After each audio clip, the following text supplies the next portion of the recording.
The most likely outcome of the Ukraine war is some type of frozen conflict along a demilitarized zone, similar to what you see on the Korean Peninsula. The battles as they continue are mostly determining where exactly that line will fall. However, no matter the details, this will leave more than 1,000 kilometers of no man's land that both sides will have to guard around the clock for years, or perhaps decades, to come. Such protections will not come cheap. Conceivably, the corresponding costs should matter to both parties, and each ought to weigh them against what could be gained at the bargaining table. And that takes us to the question for today's edition of the Geopolitics Helpline. The standard crisis bargaining models assume that war is costly. This implies the existence of mutually acceptable settlements. But how often does that break, and it's actually peace that is costly? Okay, I am going to be honest here. I read this question before I started a long drive, and disconnected from the internet for a couple of hours. I thought that the viewer was asking me about whether it could be cheaper to just fight and destroy an opponent via a war, than pay to keep the peace under whatever terms are feasible. And I therefore outlined a fantastic answer to that question. Then I went back to copy and paste the actual question into today's script, and that is when I discovered that the reader was actually asking about how coercive negotiations can stifle productive investment. Oopsie. I will have to file this one for later to discuss how it connects to Iran, though I have recently covered the topic in regard to Venezuela. In any case, I guess today's edition of the Geopolitics Helpline features me answering my own question. Oh well. In my defense, the topic still matters if we want to better understand what is happening with the Ukraine war. Let me begin by situating ourselves with what my version of the question was asking. If you are this deep into the lines on maps extended universe, then you understand that agreements close to the expected outcome of war are better for both parties, because then neither has to pay the cost of war. And we justify the costs of war by noting that people die, stuff gets set ablaze, and whatnot.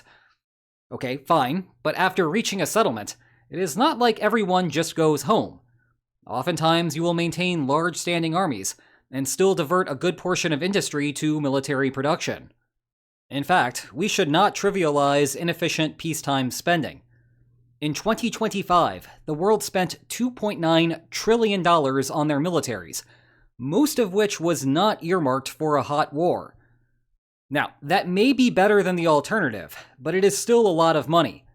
Indeed, the way that the US government calculates the value of a human life, about $14 million a head, it is equivalent to losing about 200,000 people every year.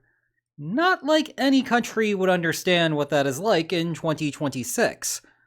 So maybe somewhere out there, a couple of countries are calculating that the cost of continuing to pay to uphold a peace is more expensive than fighting a war itself. Or, for Ukraine and Russia, the cost of continuing the war is cheaper. Well, that would violate our running assumption that war is costly. Sure enough, we would be left with war as our expectation. Essentially, we are flip-flopping some lines. When war is costly, we draw Ukraine's limit to the left of the expected outcome line. Anything to the right of the yellow line is a deal that Ukraine prefers to fighting. Likewise, we draw Russia's cost line to the right of the expected outcome line, and anything to the left of the red line is a deal that Russia prefers to fighting. Anything between them is therefore mutually acceptable. If peace is more costly than war, the yellow and red lines find themselves transposed over the white line. But Ukraine still needs something to the right of the yellow line, and Russia still needs something to the left of the red line. This time, there is no overlap. Therefore, we get war. This might sound familiar, because it is basically the same story when you consider private leader benefits. You need war to be costly to establish a bargaining range, and in both of these cases, we are assuming the opposite. Okay, now we need to tack two important caveats onto that claim. One, this has to be a collective problem. We cannot just look at one state and draw a conclusion about the existence of mutually acceptable settlements. The context in which you will most often hear this claim is the Iraq War. There was a period between the Gulf War and the Iraq War in which the United States went to great lengths to contain Saddam Hussein. Estimates of the total US peacetime costs vary widely, from $12 billion to $150 billion, with the high numbers probably getting closer to the reality when accounting for the long-run costs of military deployments. Okay, the Bush administration believed that the Iraq War would cost $60 billion. What they were not factoring in, of course, is the massive cost of the insurgency that followed. But for the purposes of this thought experiment, imagine that the Bush administration had not made any fundamental lines-on-maps mistakes, and $60 billion was a reasonable price tag. Then, yeah, even for the middle of that cost estimate, and even though that was only for a dozen peace years, the war was cheaper. So that explains the war, right? Not so fast. The sufficient condition for war is that peace is net inefficient. In other words, even knowing that peace was costly for the United States tells us nothing about the situation overall. You can see here that war has become cheaper than the alternative for the United States, but that alone does not make peace impossible. As long as war remains even costlier for Iraq, we still get mutually satisfactory deals. In fact, the deals look more attractive for the United States because being willing to reject marginal deals enhances US bargaining power. Thus, we need to examine Iraq's cost of war to make a real determination here. Well, let's ask Saddam Hussein what he thinks about the situation. Oh, wait, we can't. But I suppose that is the point. War was incredibly costly for Saddam.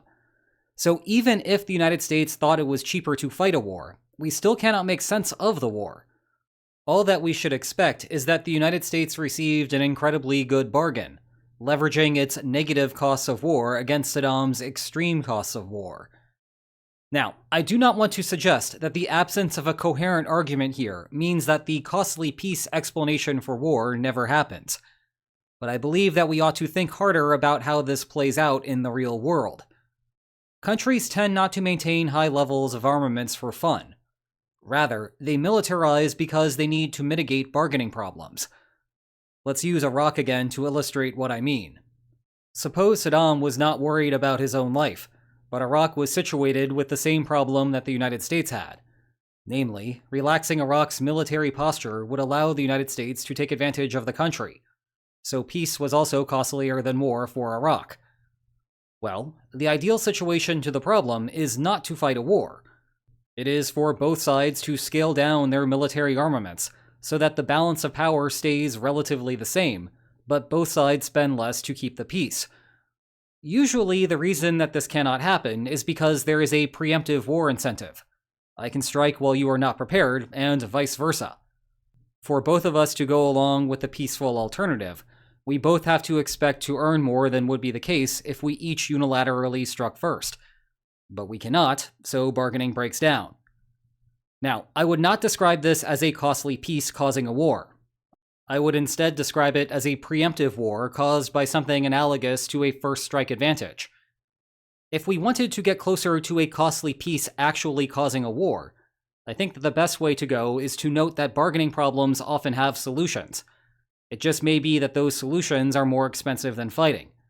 For example, a preventive war occurs when a long-term shift in the balance of power is so large that fighting today is better for the declining state than reaching a disadvantageous peace in the future. Of course, simply fighting is not your only alternative. You could, for example, also initiate a weapons program now so that you do not lose as much ground in the future. Quick anecdote about that. During the Eisenhower administration, U.S. foreign policy regarding the Soviet Union was all over the place, and the president began to worry that the various competing internal strategies were cannibalizing each other on the international stage. Thus began Project Solarium, which sounds incredibly menacing until you discover that its name originates from an actual solarium in the White House, where the initial discussions took place.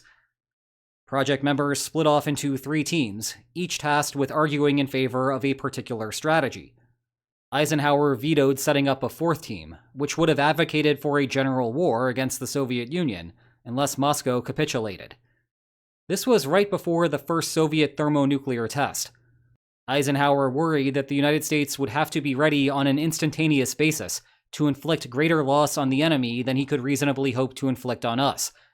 This would be a deterrent, but if the cost to maintain this relative position should have to continue indefinitely, the cost would either drive us to war, or in some form of dictatorial government. In such circumstances, we would be forced to consider whether or not our duty to future generations did not require us to initiate war at the most propitious moment that we could designate. Echoing themes also found in his farewell address on the military-industrial complex. Eisenhower was essentially theorizing that spending to compete with the Soviet Union would so warp US domestic politics that just fighting the Soviet Union then and there would be better. Obviously, that is not what happened, and that is because, while the costs of peace may be substantial, the costs of war are probably even more substantial. In sum, I do not think that the idea that peace is costly explains war. It might narrow the bargaining range in some circumstances, and the cost of trying to resolve other bargaining problems may be too much compared to the alternative of war. But I do not think that, for example, the cost of maintaining a DMZ in Ukraine is having a substantial effect on the continuation of the war. Meanwhile, you can continue with these questions by clicking here to view the full playlist of the Geopolitics Helpline. And if you enjoyed today's video, then please like, share, and subscribe, and I will see you next time. Take care.